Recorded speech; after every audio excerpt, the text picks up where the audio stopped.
పర్వముల సతులగవయవకు ఉర్వీశ్వరు కరుణ నమ్మి ఉబ్బకు మదిలో గర్వింపనాలి బెంపకు నిర్వాహములేని చోట నిలవకు సుమతి.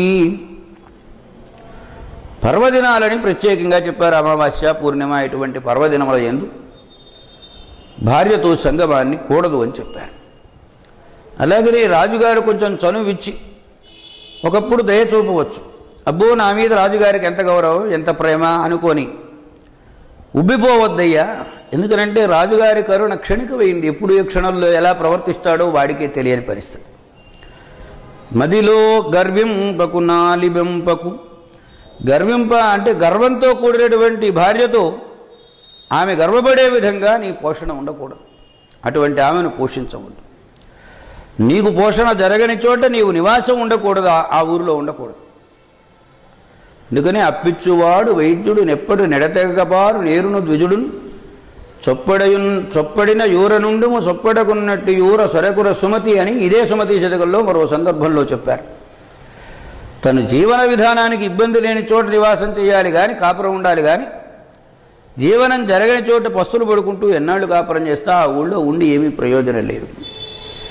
పర్వముల సతులగవయకు ఉర్వీశ్వరి కరుణ నమ్మి యుబ్బకుము మదిలో గర్వింపనాలి బెంపకు నిర్వాహములేని చోట నిలవకు సుమతి. అందెలు పాదములందున సుందరముగా నుంచి నావు సొంపల రంగా మందరధర ముని సన్నుత నందుని వరపుత్ర నిన్ను నమ్మిది కృష్ణ. మనకి చిన్నప్పుడు 1వ తరగతి పుస్తకంలోనూ 2వ తరగతి పుస్తకంలోనూ ఒకటి ఉన్నది. సంధితాయత్తులు సరివువ్వ గజ్జలు చిన్ని కృష్ణ నిన్ను చేరికొలతో. పాదాలకి అందరూ గజ్జల చిరు గజ్జలు ఇప్పటికి కూడా పిల్లలకు కడుతూ ఉంటారు. చిన్న చిన్న గజ్జలు తాడు కట్టి ఆ తాడును వేస్తారు. అంటే పట్టాలు, గజ్జల పట్టాలు బాగా అందంగా ఉండేటట్లుగా అత్యంత సుందరంగా అందరును పాదాలు ఎందు పెట్టినటువంటి వాడివి. మందరధర, మందర పర్వతాన్ని ఎత్తినటువంటి ఓ మహానుభావ, మునిసన్నిత అనేక మంది మహర్షుల చేత అనేక పర్యాయములు అనేక సందర్భాలలో నిరంతరము కొనియాడబడుతూ ఉండేటువంటి ఓ మహానుభావ, నందునకు వరపుత్రుడుగా లభించినటువంటి వాడ. కన్నది వసుదేవుడు, కన్నది దేవకీదేవి, ఆమె భర్త వసుదేవుడు తండ్రి. ఆయన నిజమైన తండ్రి, పెంచిన తండ్రి నందుడు. కానీ నందుని ఇంటనే అత్యంత ప్రేమావహమైనటువంటి స్ఫూర్తితో పెరిగి పెద్దవాడైనాడు. తన ప్రేమనంతటినీ నందునకు యశోదరకు పంచిపెట్టాడు. అందుకని నందుని వరపుత్ర. మనకి లేనిది కోరుకుంటే అది వరం అంటారు. సాక్షాత్ భగవానుడు తనకు జన్మించకపోయినప్పటికీ కూడా తాను పెంచుకునేటువంటి అదృష్టం ఉంది కాబట్టి ఆయనకు వరపుత్రుడు లాంటి వాడివి నీవు. స్వామి, నిన్ను నేను నమ్ముకున్నానయ్యా, నన్ను విడిచిపెట్టద్దు. అందెలు పాదములందున సుందరముగా నుంచి నావు సొంపలరంగా మందరధర మునిసన్నుత నందుని వరపుత్ర నిన్ను నమ్మిది కృష్ణ. చిక్కియున్న వేళ సింహంబునైనను బక్క కుక్క కరచి బాధపెట్టు బలిమిలేని వేళ పంతంబు చల్లదు విశ్వదాభిరామ వినురవేమా. సింహమునకు మృగరాజు అని పేరు. మృగములకన్నింటికీ రాజు కాబట్టి మృగరాజు. అటువంటి సింహం బలంగా ఉన్నప్పుడు పంజాదెబ్బ విసిరి ఏలుగును సైతము కుంభస్థలం బద్దలగొట్టి చంపగలిగిన సమర్థమైనది. అది తిండి లేక నకనకలాడుతూ చిక్కి శిథిలమైపోయి ముసలితనం వచ్చింది, పేగులన్నీ బయటపడ్డాయి. అటువంటి ఆ సింహాన్ని ఒక సామాన్యమైన చిక్కిపోయినటువంటి ఓ బక్క కుక్క వచ్చి భంగపరుస్తుందయ్యా, బాధ పెడుతుంది. భౌ భౌ అని మీద పడుతూ ఉంటుంది, పీకుతుంటుంది. బలం ఉన్నప్పుడు దానికి అనుగుణంగా బ్రతుకుతాం. బలం లేని వేళ పంతాలు పట్టద్దు. వృధాగా మనస్సులో నేనింత గొప్పవాడిని అనుకున్నందువలన కలిగే ప్రయోజనమేం లేదు. అనువైన చోట అనువైన విధంగా ఉండాలి. అనువు కాని చోట అనువు కానట్లుగానే తల ఉంచుకొని బ్రతకడంలో తప్పేమీ లేదు. దీనికే మన వాళ్ళు ఒక సామెత చెప్పాడు.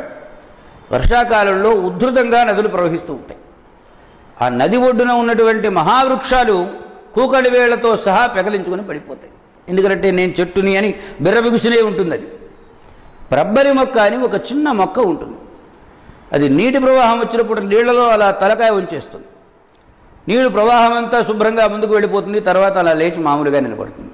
కనుక మనం తక్కువైపోయినాము, ఎక్కువగా ఉన్నాము, మన గొప్పదనం ఇది అనుకున్నందువలన ప్రయోజనం లేదు.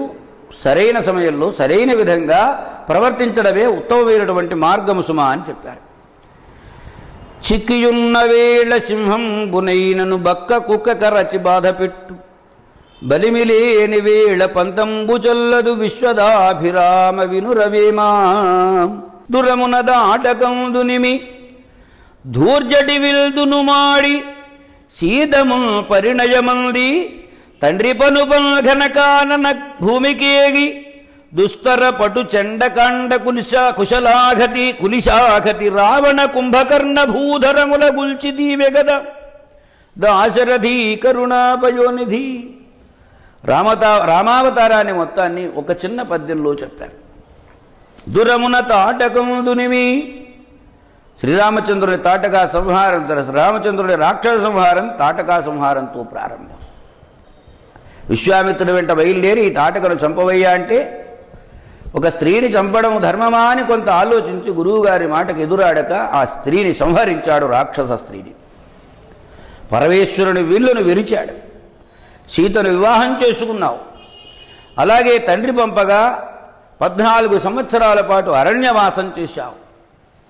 అక్కడ వచ్చినటువంటి సంఘటన కారణంగా సీతను ఆ రావణాసురుడు ఎత్తుకొని పోతే అత్యంత తీక్షతరమైనటువంటి బాణ పరంపరలతో వజ్రాయుధం ఎలాగైతే పర్వతాలను కూల్చివేస్తుందో అలాగ రావణ కుంభకర్ణాది మహారాక్షసులందరినీ సంహరించినటువంటి మహానుభావ రామచంద్ర ప్రభో కరుణానిలయ. దురమున తాటకందునిమి ధూర్జటి విల్దును మాడి, సీతము పరిణయమంది తండ్రి పనుపల్ ఘనకానన భూమికేగి, దుస్తర పటు చండకాండ కులిశాఖతి రావణ కుంభకర్ణ భూధరముల గూల్చి దీవెగదా దాశరథి కరుణాపయోనిధి. బల్లిదుడైన సత్ప్రభుపాయకయుండిన గాని రచ్చలో జిల్లరవారు 100 చేరిన దేజము కల్గదయ్యడిల్. చల్లని చందురుండెడ సిసన్నపు జుక్కలు కోటియున్న రాజిల్లునే, వెన్నెలల్ జగము చీకటులన్నియువాయ భాస్కరాం. ప్రభువైనటువంటి వాడు బలవంతుడై ప్రజలందరినీ కాపాడేటువంటి లక్షణం కలిగి ఉంటే, ఏదో రచ్చబండ దగ్గర 10 మంది చేరేసి మేం గొప్ప అని భుజాలు చర్చుకున్నంత మాత్రం చేత ఏమి గొప్పదనమయ్యా, ఆ రాజు వచ్చేంతవరకే. రాజు వచ్చిన తర్వాత వీళ్ళ తేజస్సు అంతా తగ్గిపోతుంది. ఎవరి దారిని వాళ్ళు తోక ముడుచుకొని వాళ్ళ బజార్లకు పారిపోవలసింది. ఎలాగంటే చల్లగా చంద్రుడు వెన్నెల కాస్తూ లోకానంతటినీ కూడా పిండారబోసిన వెన్నెల అంటారు. అంటే తెల్లటి కాంతితో నింపి ఉన్నప్పుడు చంద్రుడు లేని అమావాస్య రోజు చుక్కలు బాగా కాంతివంతంగా మెరియవచ్చు. కానీ అదే చంద్రుడు వచ్చినటువంటి పున్నమి రోజున వెన్నెలలు విరజిమ్ముతున్నటువంటి సందర్భంలో చీకట్లన్నీ పోతాయి. ఈ నక్షత్రాలన్నీ వెలతల కాంతి విహీనములై ఉంటాయి. కనుక చంద్రుడు లేనంత వరకు నక్షత్రాలకు విలువ, కానీ చంద్రుడు వచ్చిన తర్వాత నక్షత్రాలకు విలువ లేదు. అలాగనే యోగ్యుడైనటువంటి ప్రభువు వాడి గొప్పదనం ఎప్పుడూ ఉంటుంది. అతడి ప్రవేశం వరకే ఈ రచ్చ చేస్తూ ఉంటారు లోకంలో ఉండేటువంటి వాడంతా. బల్లిదుడైన సత్ప్రభువుపాయకయుండిన గాని రచ్చలో చిల్లరవారు 100 చేరిన తేజముగల్గదెయ్యడం. చల్లని చందురుండెడ సిసన్నపు జుల్కలు కోటియున్న రంజిల్లుని, వెన్నెల జగము చీకటులన్నియువాయ భాస్కరా.